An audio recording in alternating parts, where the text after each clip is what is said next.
आपल्यासोबत बोलण्यासाठी शिवसेनेचे ज्येष्ठ नेते गजानन कीर्तीकरजी आहेत. सर, TV9 मध्ये आपलं स्वागत. काल 5वा टप्पा मुंबईतला जो संपूर्ण टप्पा होता तो संपलेला आहे. अनेक तर्कवितर्क येतात, अनेक जे आकडेवारी येतात, कुणाचा वारा काय वाटतं, नेमकं तुमची प्रतिक्रिया? ही निवडणूक आहे ना, ही जरी लोकसभेसाठी असली तर ह्या निवडणुकीमध्ये जे दोन पक्ष स्प्लिट झालेत, राष्ट्रवादी आणि शिवसेना, यांच्यामध्ये खरी म्हणजे लढत आहे. त्या दोन पक्षामधली शिवसेनेचे 2 गट आणि राष्ट्रवादीचे 2 गट, कळले की नाही. आणि त्याच्यामधून त्या निवडणुकीतून खासदार तर मिळेल जनतेला, पण मतप्रवाह कोणाच्या बाजूनी आहे या स्प्लिट नंतर हे या निवडणुकीत ठरणार आहे. ओएसिस फर्टिलिटीच्या तज्ज्ञांनी IVF उपचार पद्धतीद्वारे 1 लाखांहून अधिक जोडप्यांना मातृत्व प्राप्तीचा आनंद दिला आहे. मोफत अपॉइंटमेंट बुक करण्यासाठी आजच संपर्क साधा. नक्कीच. मात्र जर पाहायला गेले तर आपले सुपुत्र अमोल सर सुद्धा या संपूर्ण लढतीमध्ये होते. दुसऱ्या बाजूला तुम्ही ज्या पक्षात आहात, शिंदे साहेबांच्या त्या ठिकाणी रवींद्र वायकर सुद्धा होते. काय नेमकं घरातच 2 पक्ष पडलाच? आता काय ते दुर्दैव म्हणायला लागेल, कळलं की नाही.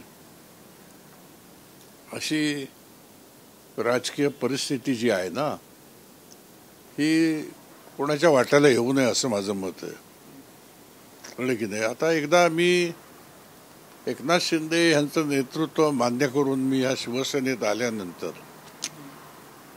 त्यांनी दिलेला उमेदवार, मग त्याच्या विरोधात अमोल असला तरी मला त्यांच्यासाठी काम करावं लागेल. ते केलं मी, कळलं की नाही. आपल्याला ते कर्तव्य पार पाडावं लागलं, पण ते कठीण जातं, त्रासदायक असतं, कोणाच्या वाट्याला येऊ नये असं मी म्हणेन. मात्र कुटुंब एका बाजूला, काल वहिनींनी सुद्धा प्रतिक्रिया देताना म्हटलं होतं की आम्ही अमोललाच मत देतोय संपूर्ण कुटुंब. त्यांना अमोलच्या विरोधात मी नाहीये. त्यांचं म्हणणं असं होतं की बाबा मी जेव्हा पक्ष सोडला तो पक्ष सोडायला नाही पाहिजे होता, असं अमोलचं होतं, पत्नीचं मत होतं, माझ्या 2 मुलींचं होतं, सुनेचं होतं. तरी पण एक विशिष्ट कारणासाठी ज्या पद्धतीने एकनाथ शिंदे शिवसेनेचा विचार पुढे घेऊन जात आहेत, त्याला माझ्यासारख्यांनी समर्थन दिलं पाहिजे, ही भावना आणि हे दृढनिश्चय करून मी तिकडे गेलो.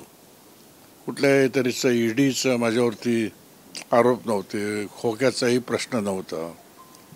पण ही शिवसेना जी आहे, ही ज्या पद्धतीने वाटचाल चाललेली होती ती भविष्यात शिवसेनेला त्रासदायक ठरणार होती, हा विचार करून मी एकनाथ शिंदेच्या मागे उभा राहिलो, त्यांच्या पक्षा नेतृत्वाखाली काम करू लागलो. मात्र ताईंनी म्हणताना असं सुद्धा म्हटलं होतं की तुम्ही ज्येष्ठ नेते होते आणि आता खालच्यांचे आदेश मानावे लागतात, त्याच्याबद्दल काल ताईंनी नाराजी सुद्धा व्यक्त केलेली होती मीडियाशी बोलताना. आता मी 57 वर्ष शिवसेनेत होतो, 45 वर्ष बाळासाहेब आमच्या पक्षाचं नेतृत्व करत होते. ते ज्येष्ठ होते, आम्हाला आदरणीय होते, दैवता समान होते, कळले की नाही. त्यांच्या नेतृत्वाखाली काम केल्यानंतर पक्षप्रमुख कोण झाले? उद्धव झाले. मग उद्धव माझ्यापेक्षा वयाने, पण पक्षप्रमुख म्हणून त्यांचे सुद्धा आदेश पाळायला लागले मला. म्हणजे पक्षाची एक शिस्त असते, ती शिस्त पाळावी लागते. एकनाथ शिंदेनी एवढा उठाव केला, एवढा धैर्य दाखवलं, राजकीय कदाचित फार मोठं नुकसान त्यांचं झालं असतं. आणि शिवसेनेचा बाळासाहेबांचा विचार घेऊन पुढे जात आहेत, तर त्यांचा मान राखणं, त्यांचा सन्मान करणं, त्यांचा आदेश पाळणं पक्षप्रमुख म्हणून आज माझ्या पक्षाचे हे माझं कर्तव्य आहे. मग तुम्ही म्हटलात असं जे परिस्थिती आहे ती कुणावरती उद्भवू नये. मात्र एक प्रश्न विचारावंसं वाटतं की मुलाचा टर्निंग पॉईंट आहे राजकीय क्षेत्रामध्ये आणि अशा वेळेला वडील दुसऱ्या पक्षात आहेत, काय भावना? मुलाचा टर्निंग पॉईंट जरूर आहे, मुलाला या पक्षामध्ये निष्ठेने काम करत असताना त्या काळामध्ये साधं नगरसेवकाचं सुद्धा उमेदवारी दिली गेलेली नाही. आमदारकीची उमेदवारी मागत होता ती दिली गेलेली नाही. एकदा युती अचानकपणे तुटली BJP शिवसेनेची आणि अत्यंत कठीण अशी कांदिवलीची उमेदवारी त्याला दिली गेली थोडक्या वेळेसाठी.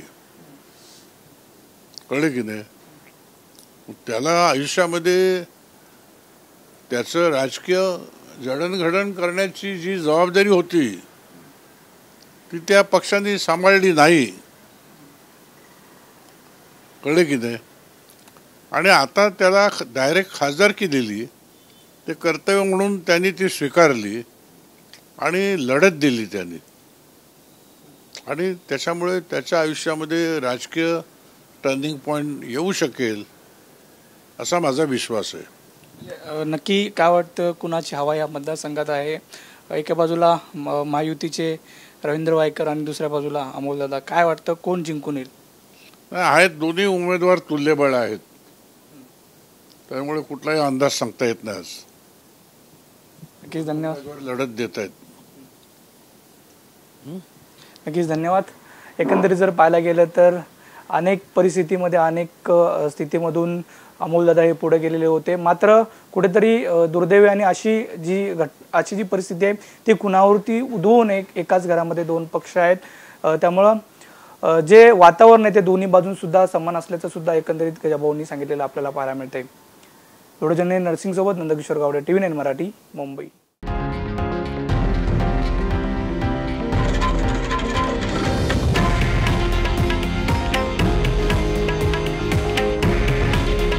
हे आहे देशातील नंबर 1 न्यूज नेटवर्क आणि आपण पाहत आहात TV9 मराठी.